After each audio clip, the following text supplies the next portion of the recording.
Eintrag ins Kriegstagebuch, 3. September 1939, U4, Kommandant Klaus Graf. Wir befinden uns jetzt ungefähr 2,5 Tage auf See. Den ersten Tauchtest bei 20 Meter hat das Boot gut überstanden, kein Wasser aufgenommen. Ein weiterer Tauchtest wird in Gewässern stattfinden, die eine bessere Tiefe haben. 30 Meter lassen leider keinen vernünftigen Drucktest zu. Es gibt keine Änderungen der Lage durch den BDU/FDU.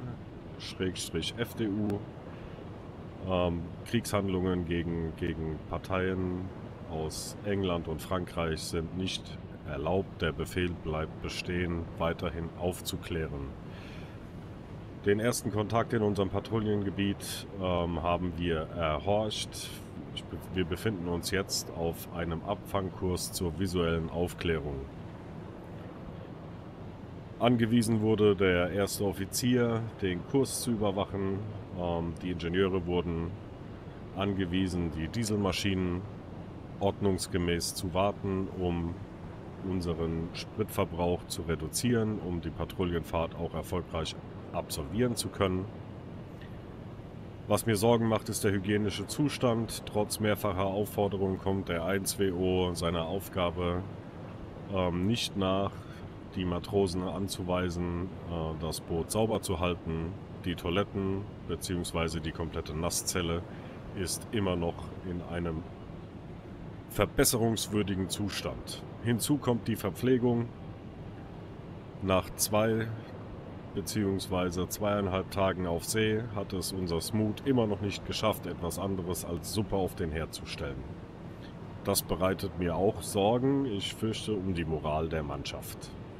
Auch hier habe ich gebeten, dass der 1WO ein ernstes Gespräch mit unserem Smoot spricht. Unser Kurs liegt an Richtung Westen. Wir werden bei Erreichen des ersten Wegpunktes noch einmal einen Tauchgang ansetzen, um dort rund zu horchen und unseren bereits aufgeklärten Kontakt zur visuellen Bestätigung anlaufen zu können.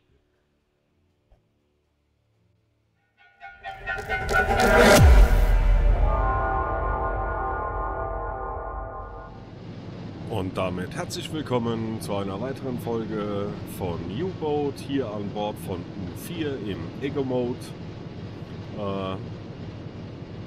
Die Geschehnisse der vorherigen Folgen habe ich euch ja eben im Kriegstagebuch schon geschildert. Ihr könnt gerne oben jetzt verlinkt bei der ersten Folge anfangen, falls ihr etwas verpasst habt. Ich würde mich sehr freuen, wenn ihr mir ein Abo, ein Like, einen Kommentar da lasst, falls ihr Wünsche habt oder falls ihr nichts von diesem Let's Play verpassen wollt. So, wir befinden uns immer noch auf Kurs West. Wir fahren mit halber Fahrt. Der 1WO steht momentan auf der Brückenwache, weil wir aufgetaucht fahren.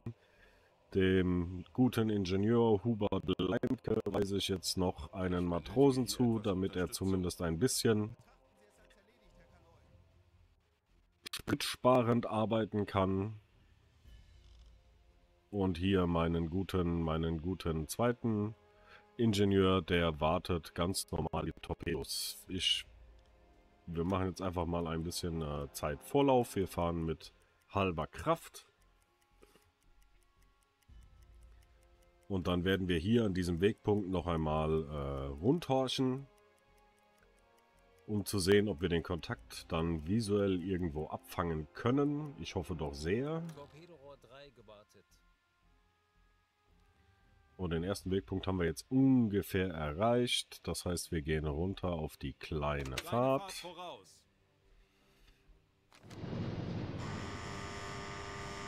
Kleine Fahrt voraus. Und nein, das ist ein Fehler. Wir schauen mal, was die Tiefe sagt.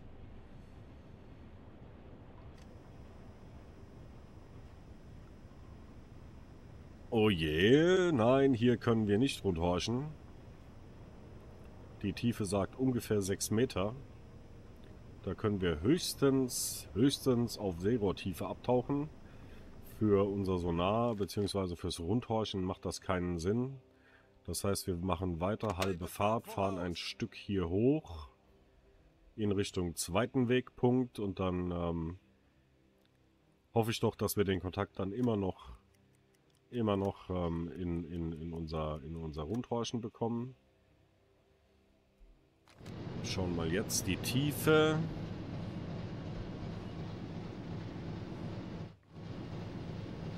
Also ich hätte schon gerne wieder eine Tiefe von 30 Metern, dass wir zumindest so bei 20 Metern rundhorchen. Die optimale Tiefe liegt ja bei 50. Das ist leider hier in den Gewässern nicht möglich, weil es einfach keine 50 Meter Tiefe hier in Küstennähe hergibt. Herr Kommandant, dringende Nachricht von OKM.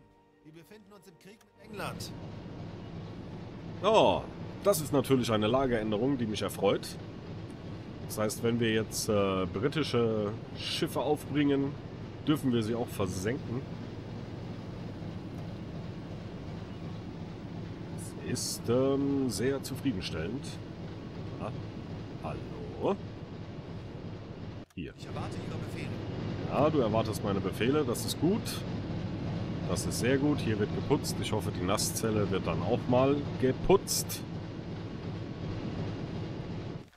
Dann würde ich sagen, wir gucken jetzt hier nochmal nach der Tiefe.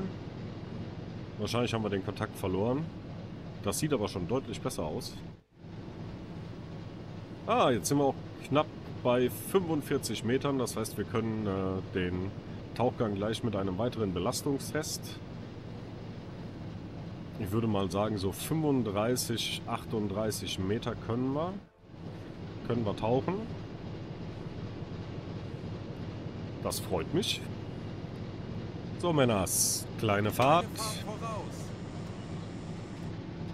Kleine Fahrt und dann gehen wir auf...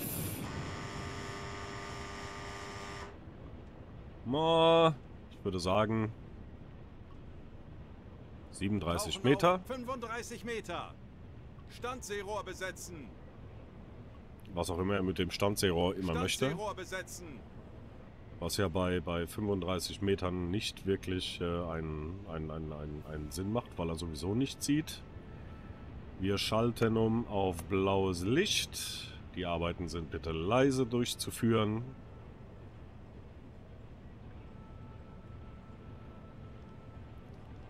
Wir befinden sich alle in der Offizierskoje. Du kannst von dem Angriffsperiskop eigentlich weg. Und mal wieder unseren Kurs bestimmen. Du guter Mann. Da warten wir noch, bis wir auf E-Maschine laufen. Aktuelle Tiefe 5 Auf Meter. E-Motoren wechseln. Und jetzt sind wir auf E-Motoren. Du kannst mal die Elektromotoren überwachen. Und du gehst bitte aus deiner Offizierskoje direkt hier in den Horchraum.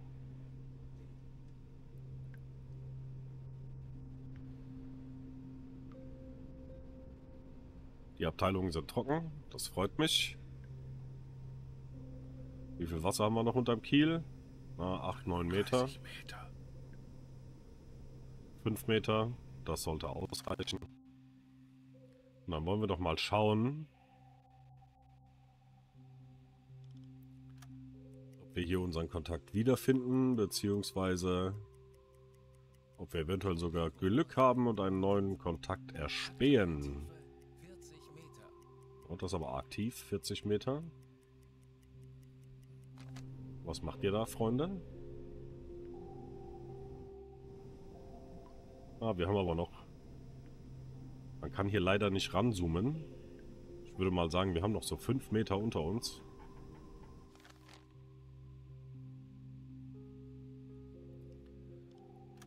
Wir beschleunigen mal den Zeitverlauf. 35 Meter. Unsere Horchreichweite geht auch hier nah an die Küste. Das heißt, wenn hier irgendwie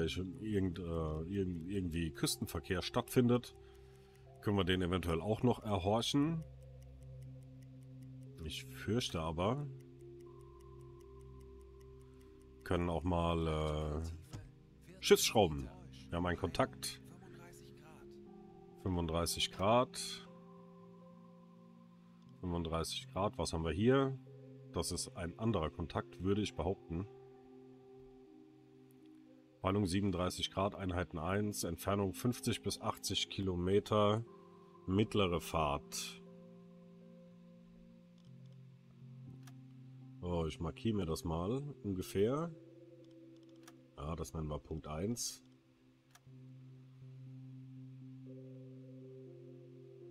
Oh, das sind 50.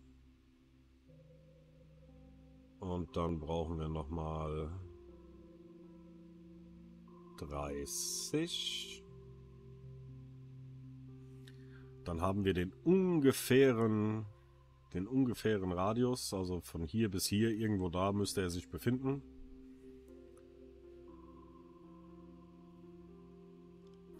Schauen wir mal, wie er sich bewegt. Ich passe einfach mal auch den Kurs an in Richtung Abfangen, aber wir sehen, er fährt hier wahrscheinlich Richtung Nordosten. Richtung Nordosten. Der Abfangkurs ist hier.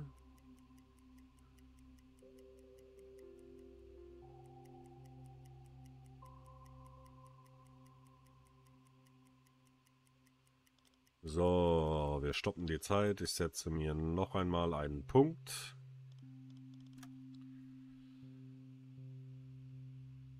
Und noch einmal einen Punkt.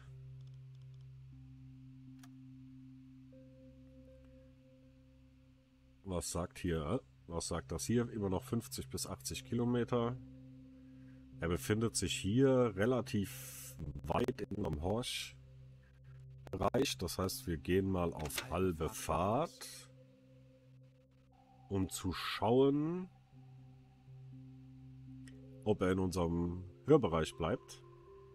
Dann können wir nämlich mit halber Fahrt weiterfahren. Ich hoffe, es ist ein Brite. 1-2-O. Wir schließen ab, ist es ein Brite oder nicht. Ja, er bleibt hier in unserem Hausbereich. Das ist gut.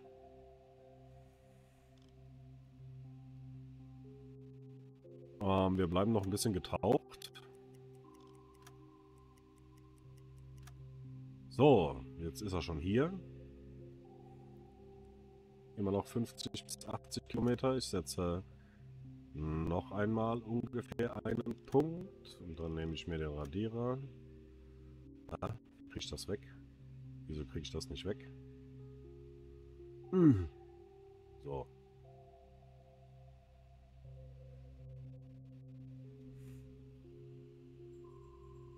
Die Punkte machen wir auch weg.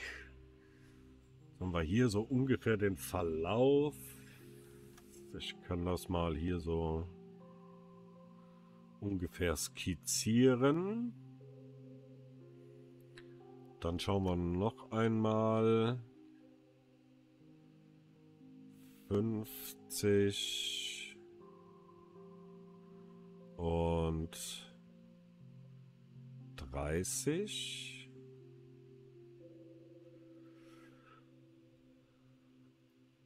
Ah! Mann! So.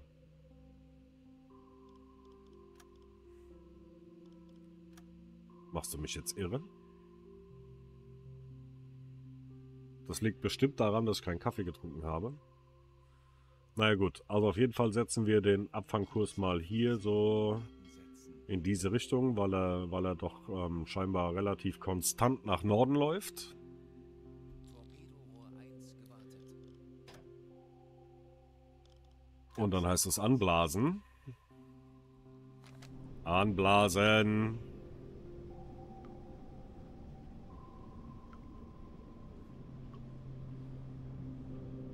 Wach werden, Männers.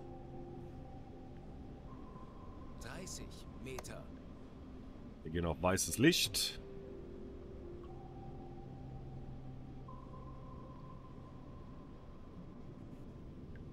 Was macht die Tiefe? Ja, wir tauchen auf. 10 Meter. Herr Kaloy, eingehendes Funktelegramm. Auf Dieselmotoren wechseln. Herr Kaloy, wir sind aufgetaucht. Das ist schön. Was sagt das Telegramm?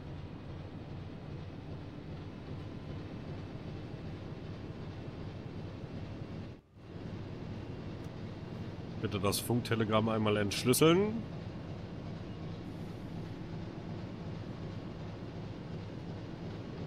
Ich nehme mal an, das ist jetzt die Meldung, dass wir auch französische Schiffe attackieren können.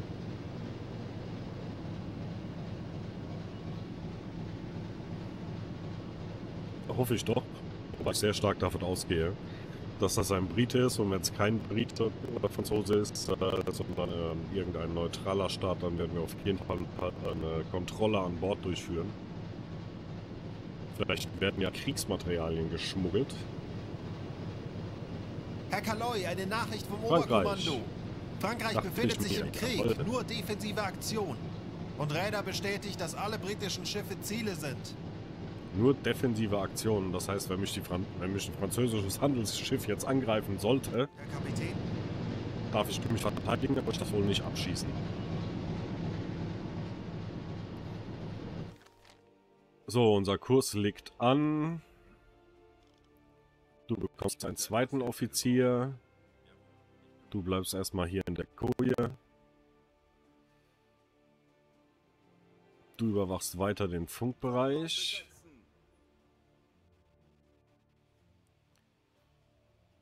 Friedrich Zetsch.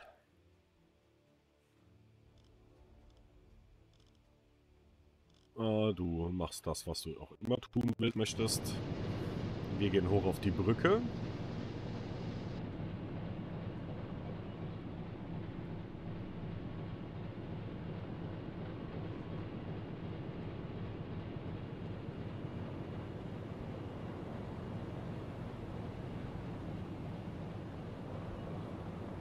So, und dann gibt es natürlich auch die Anweisung, wir müssen jetzt mal ein bisschen große Fahrt machen, um Strecke zu machen und an das Boot ranzukommen, an das Schiff.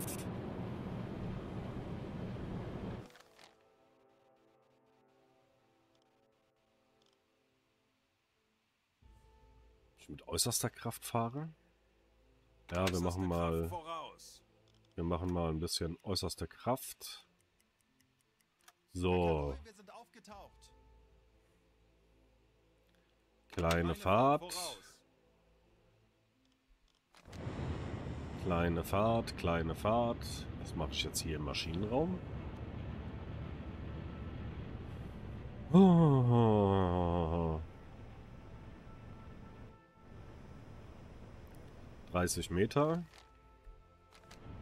30 Meter, das heißt, wir gehen wieder... Kleine Fahrt haben wir schon. Wir gehen wieder runter auf 23 Meter. 25 Meter.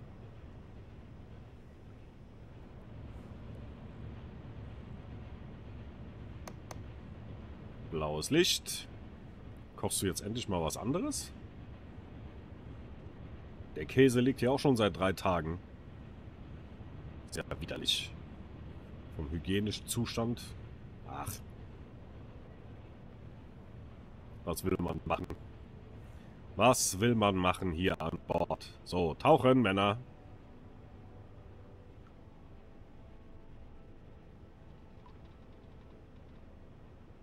Tauchen. Aktuelle Tiefe 5 Meter. Motoren wechseln.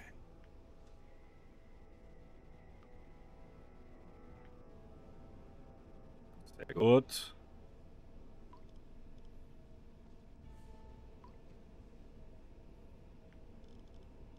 Raum besetzen.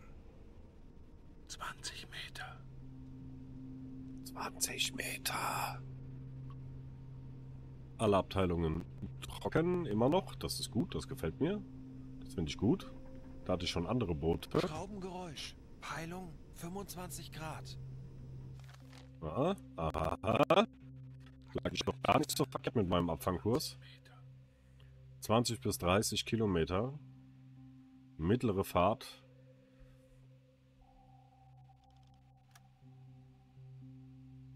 Machen wir das einfach mal so. 20 wäre ungefähr hier.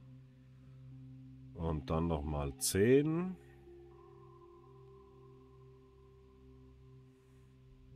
Wäre also in diesem Bereich. Ich nehme mal an, dass er dann tatsächlich auch hier ist. Wir setzen uns hier noch einmal einen Punkt. Dann kommt diese Linie hier wieder weg. Wo könnte er hinfahren?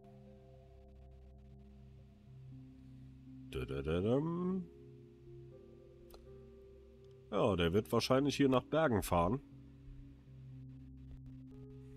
Kommt wahrscheinlich hier aus London. Das heißt, die fahren hier so an der Küste lang hoch und schwenken dann ein. Das ist nur eine Vermutung von mir. Aber ich glaube, damit liege ich richtig. So, also so ist er gefahren. Jetzt hier und jetzt fährt er wahrscheinlich dann so.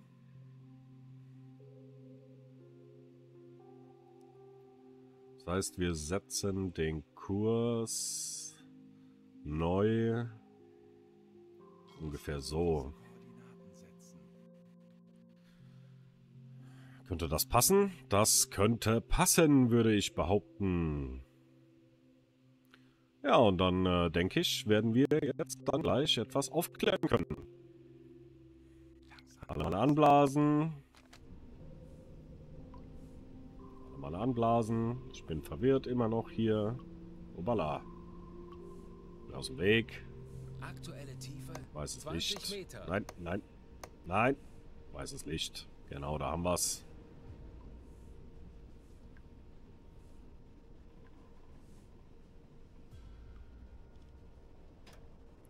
Und wir gehen wieder auf große Fahrt. voraus! Auf Dieselmotoren wechseln. Auf Dieselmotoren wechseln. Zweimal an die Wartung bitte. Herr Kaloy, wir sind aufgetaucht.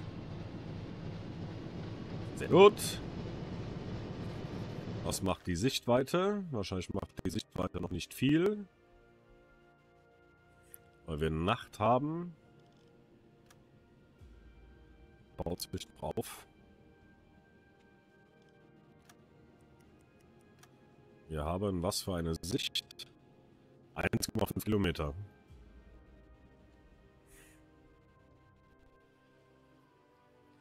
Das ist nicht viel.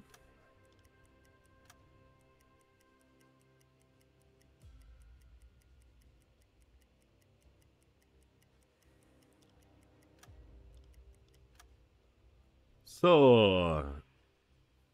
Noch ein paar Meter rumgehuscht. Was sagt die Tiefe? Na, das gibt's noch nicht. 10 Meter. Mann!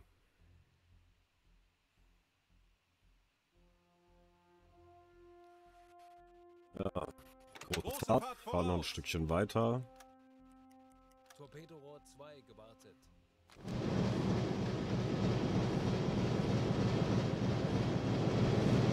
Moin Männers. Alles gut? Sehr gut. Ist es jetzt besser? 15 Meter.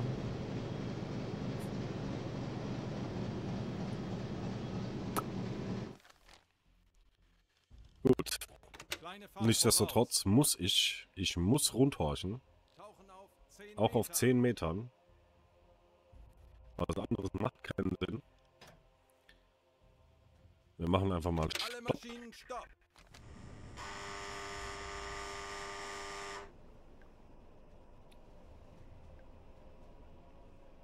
Das muss jetzt leider sein.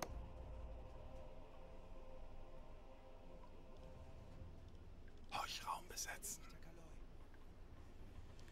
Ich muss das jetzt leider so machen. Es geht nicht anders.